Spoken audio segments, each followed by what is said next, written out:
And we're going to welcome Cynthia Grabo. Grabo. Grabo. Grabo. We were going to grab her. Okay, okay, Cynthia, who has an unusual and special background, right? Right. Not everybody has had the kind of experiences you've had. Very few. Very few, especially very few women.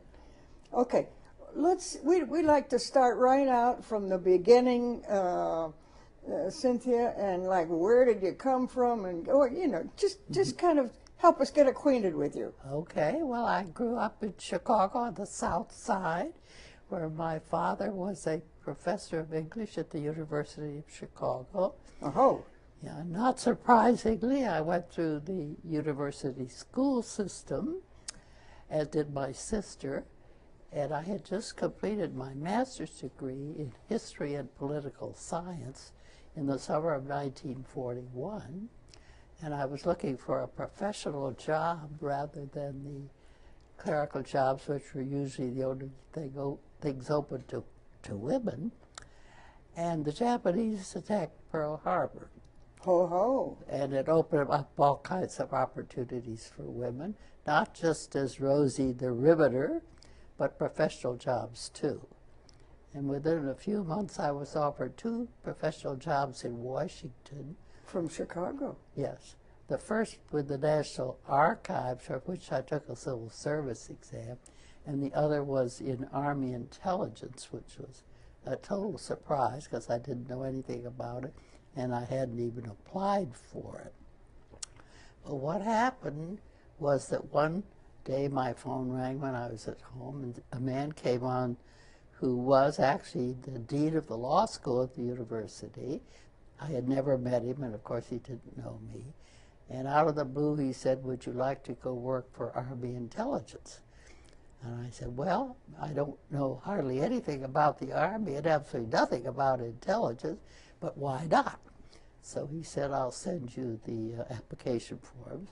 So I mailed them in, and they offered me a job within about a month. I mean, just like that. Not like today where it takes months to get a government clearance. You didn't even have to do a typing test. No, especially not. Any rate, after I arrived in Washington, I met this young Army officer who it turned out was a graduate of the University of Chicago Law School. And in due course, he said, "Do you know how you got your job?" And I said, "Well, not really. I just got this phone call." He said, "Well, I'll tell you, I found they were hiring women for these entry-level professional jobs because, of course, they thought all the men would be drafted. And but they were hiring only from the Eastern schools, the 7 sisters." And he said, "I told him, you don't have to hire only from the East. There are lots of good people from the Middle West, too." And they said, "Oh, really? You find somebody," literally. So he wrote the dean of the law school, who I think went to a placement office. He must have, because he didn't know me, for graduate students in the social sciences. And they recommended me, and that's how I got the job. And that was it? That was it. You were on your way to Washington to stay quite a while. Oh, yeah, unexpectedly. I thought it was just, temporary for the war. In fact, that's the kind of appointments we had. They were called for the duration. The offer from the archives came along later in the summer, but I couldn't leave the job I'd already gotten. And anyway, they said they couldn't hire anybody who was already working for the military. Of course. Well, that's kind of a good bargain. Yeah, that took us. So I went to work for the Latin American section, about which I knew nothing. I mean, I had never studied anything about Latin America. I didn't speak Spanish. But a lot of us came in like that. No particular knowledge. So what did you start out doing? What were your entry kinds of responsibilities? Well, I did a variety of jobs. Actually, what they wanted done, I worked for a colonel for a while, and I think I was his girl Friday. I mean, they really weren't research jobs through much of the war. But it was in the Latin American section, and I remained there till 1949, by which time, of course, I'd been working at the Pentagon for a few years. And Army Intelligence had a reorganization to put more emphasis on the Soviet Union and the communist nations, and I found myself assigned to work on the Soviet military, about which I also knew nothing. But after a few weeks, I was working to assist an officer who was actually in charge of it.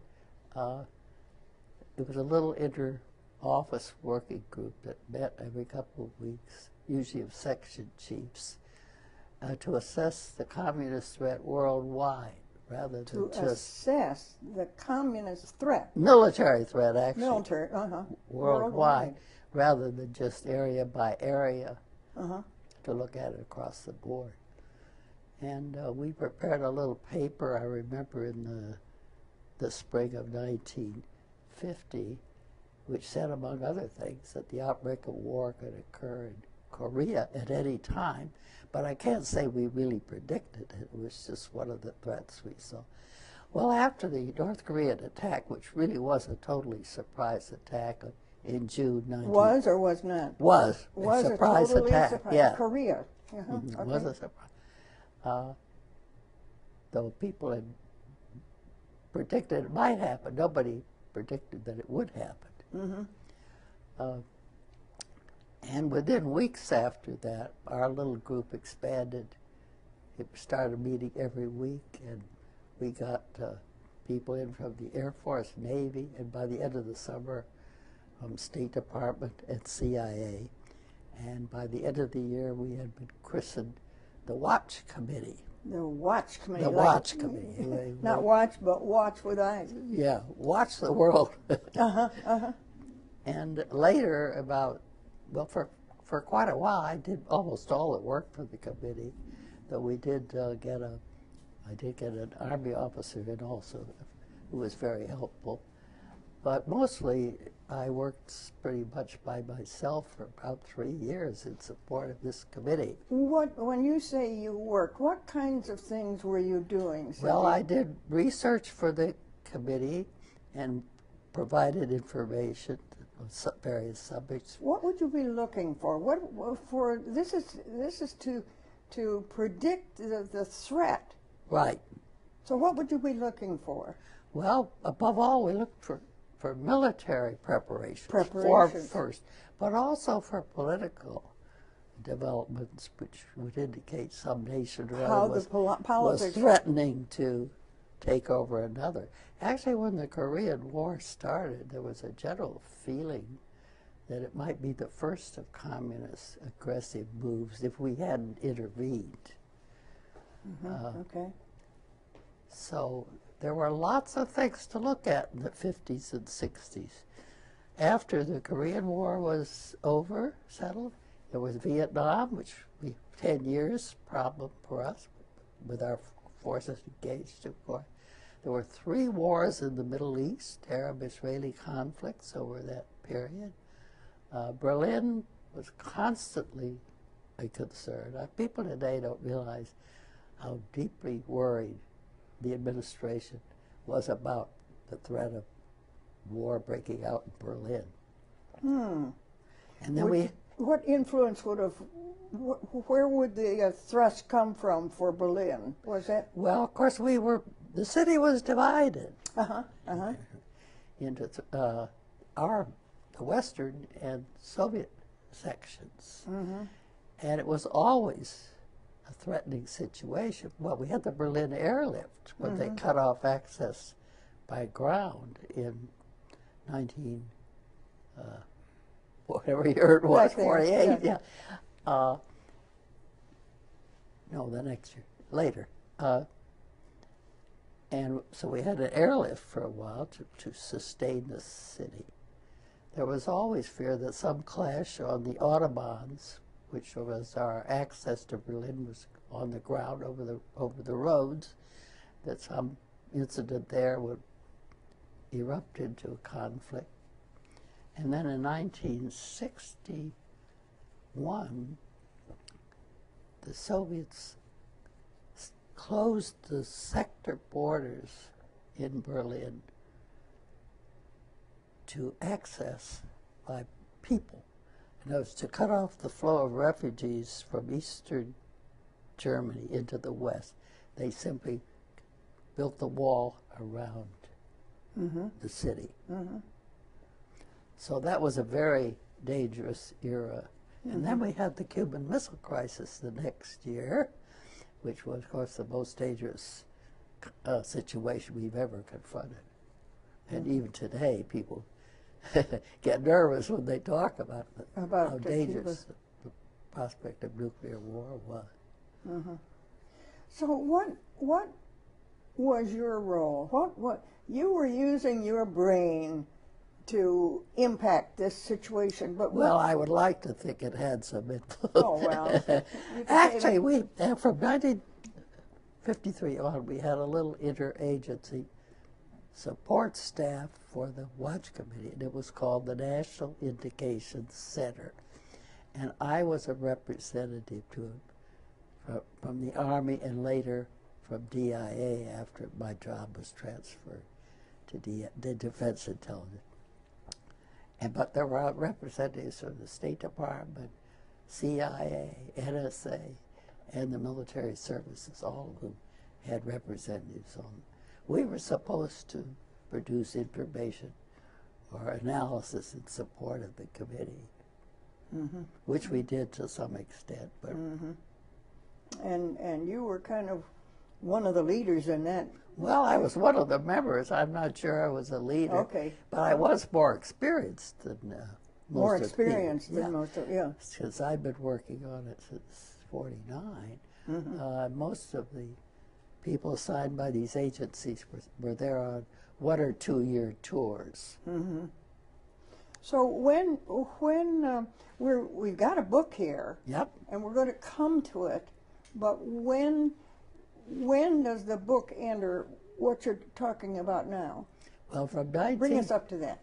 1968, the Soviets invaded Czechoslovakia after threatening to do something about the situation all summer.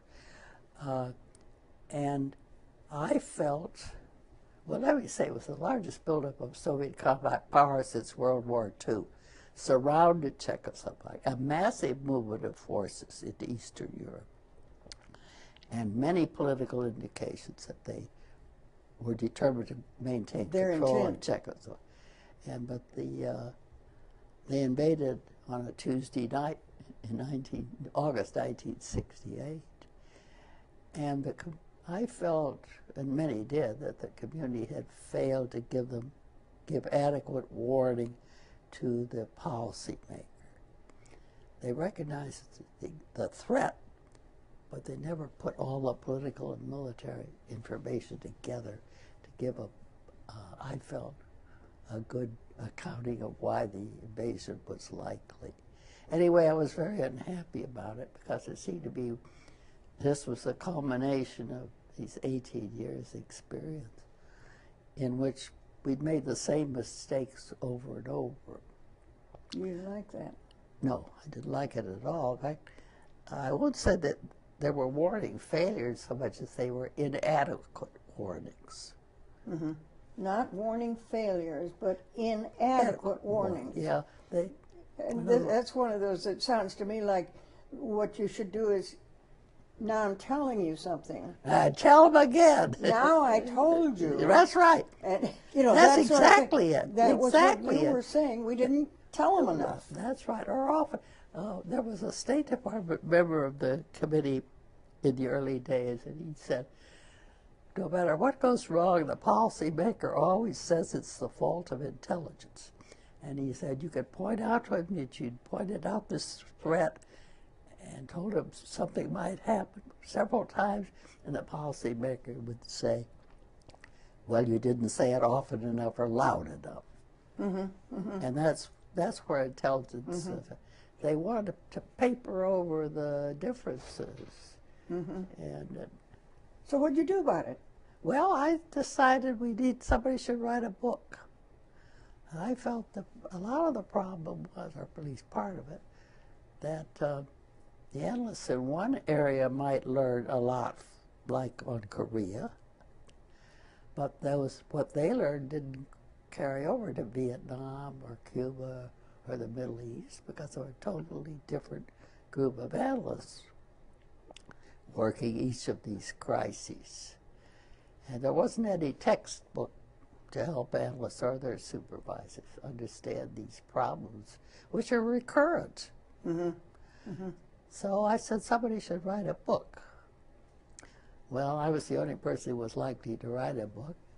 I was the only person suggesting a book, and I was certainly better qualified to do it than by experience than any of the other people who might do it. Mm-hmm. So in about 1969, I circulated a table of contents around the community to see what reception there would be to a book, and it was very favorable. Everybody agreed we needed something to help analysts. This was really to be a training tool. That's right. Yeah. A textbook really for analysts, right. Okay. So the next thing I had to do was find out somebody would publish it.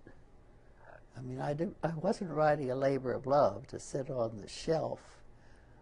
I had a target audience, which were the analysts, and I wanted them to see it. Now, it sounds to me as if the responsibility for writing and publishing really landed on your shoulders. Well, the responsibility for writing it, but not for publishing it. Oh. DIA was very receptive to the idea of publishing. In fact, I can't say enough for the cooperation I got from DIA for my whole career, including from at least Now, DIA is Defense Intelligence Agency. okay. Yeah. Okay. I'm sorry if I don't spell out these abbreviations. Well, I'm just Anyway, they were extremely helpful. Said they would print it. Then I needed somebody to type it because I couldn't just go out in the open market and take somebody from a secretarial. It was confidential It material. had to be somebody who worked for the government, had the clearances to type it. Well, there were a couple of very good secretaries in my office. We called them secretaries. Really wonderful girls, young women, very helpful, very smart. And they said they'd be glad to type my book, but they didn't want it. And so I said, well, we'll ask the boss. And he said yes. That's the director of the NIC said yes. They could do that. So DIA published it over 3 years, 1972 to 1974, in 3 volumes. But what you have here is a greatly condensed one that came out This later. is the condensed Version. this title of which is Anticipating Surprise, Analysis for Strategic Warning. That's the title by our friend here. Yeah. Well, the original one was, of course, classified secret, and so it was usable only in the government. But there was a lot of interest in having an unclassified version. In fact, the first person who ever suggested it was Sherman. A lot of people today, even in intelligence, don't know who he was. But he was considered the intellectual dean of U.S. intelligence, chairman of the Board of National Estimates for many years. He expressed an interest in my book after I met him at a discussion panel and said he'd like to see it, so I sent him a draft of the first few copies. And I got this wonderful letter back from him, very supportive, very enthusiastic, urging me also to have an unclassified version.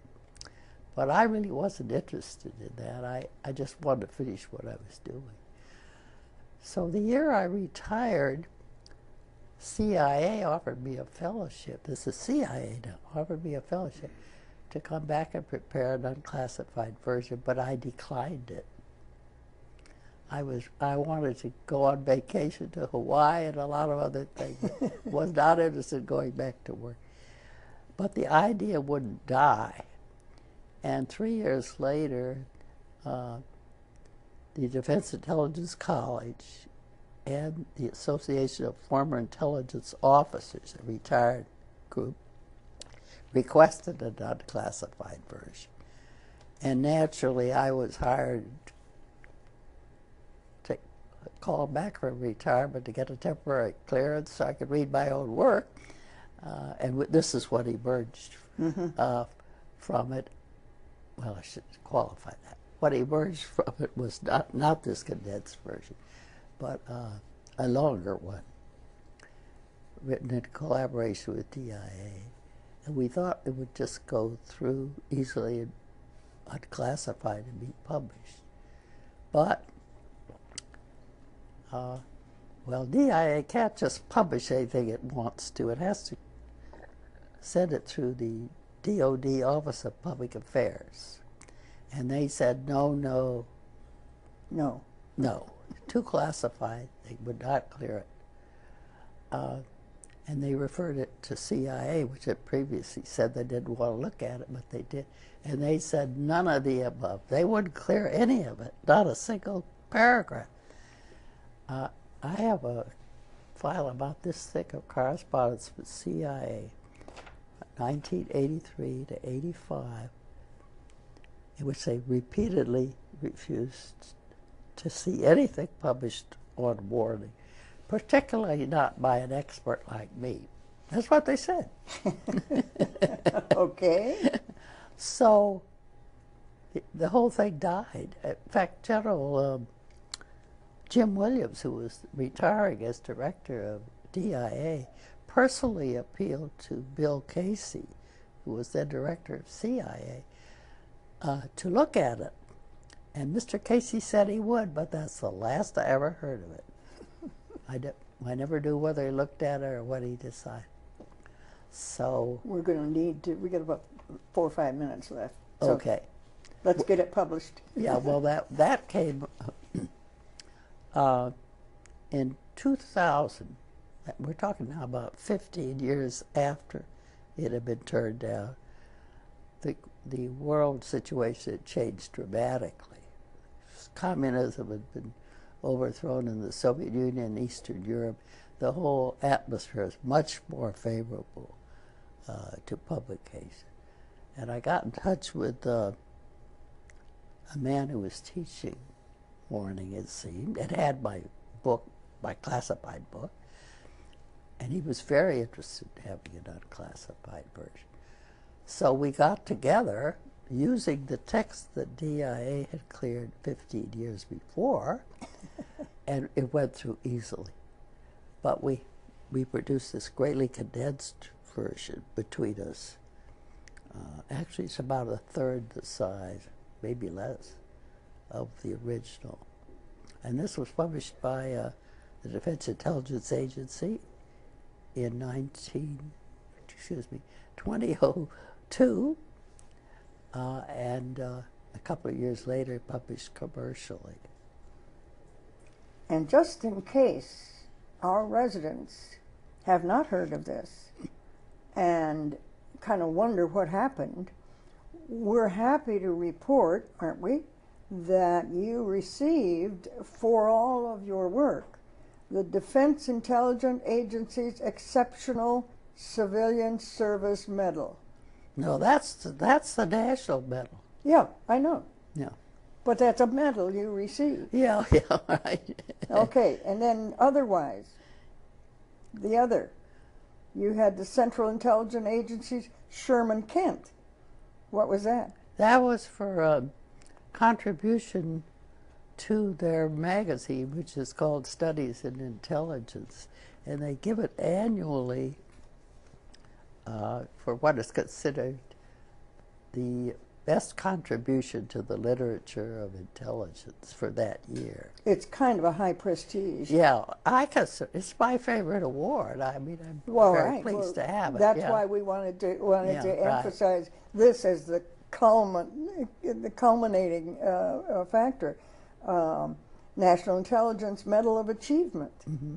I mean, there's some real recognition of the quality of this and other work that you did. I think so, yeah. And I think that those kinds of things are what you're going to talk about over the dinner table with people.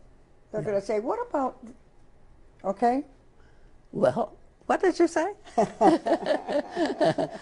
I'm just going to say that these are some of the things that people are going to want to pursue, let's say, at the dinner table. But right now, we're going to say, Cynthia, we thank you for sharing your experiences, and we're glad to have you one of our who's who at Greenspring. Oh, cool. Thank you. Is there going to be a publication of Who's Who?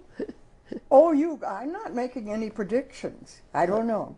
No, I don't have any. You know, there are a lot of people here who had very interesting careers. I meet them all the time. Okay, when you find somebody else with an interesting background, you tell me about them. Okay. So I can go talk with them. Okay. All right? Yes. Okay.